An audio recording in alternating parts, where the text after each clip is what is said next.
While in Montreal, I rode my bike down to the old port and did some sightseeing. I even climbed the 60 feet up to the top of the clock tower for a better view of the city. This old church, Notre-Dame de Bon Secours, was built over the remains of an old chapel built here in 1655. My next stop was a visit to the eastern townships where my father lives mostly now. His dog Gatsby came along for the ride.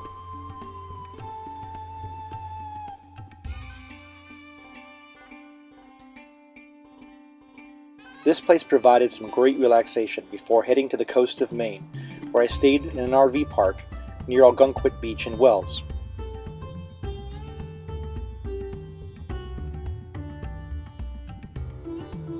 With power hookups and my propane heater, it was a pretty comfortable stay. The next morning, as I began the search for an ancestral monument, I found the first meeting place of the founders of Wells, Maine. After some searching, I found the monument to my ancestor, John Davis, who came here from England through Boston in the 17th century.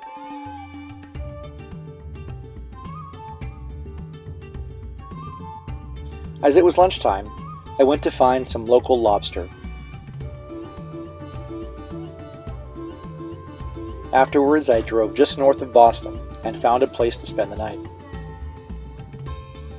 The next morning, I made a detour to the coast and found this beautiful place to watch the sunrise.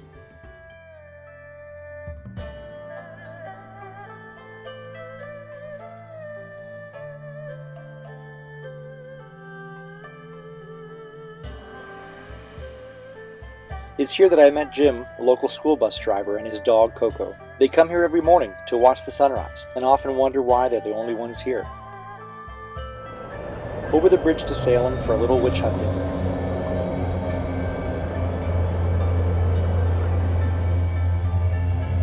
Then I made my way to Fort Independence.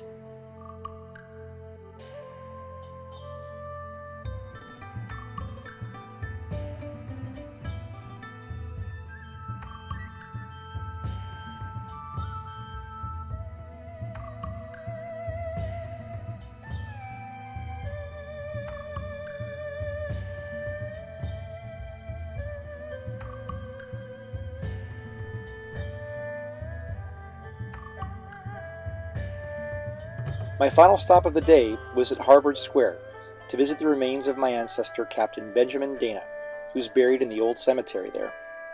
After finding the Dana Monument with several of his descendants, I was able to locate my direct ancestor from England, the first of his family to come here in 1639.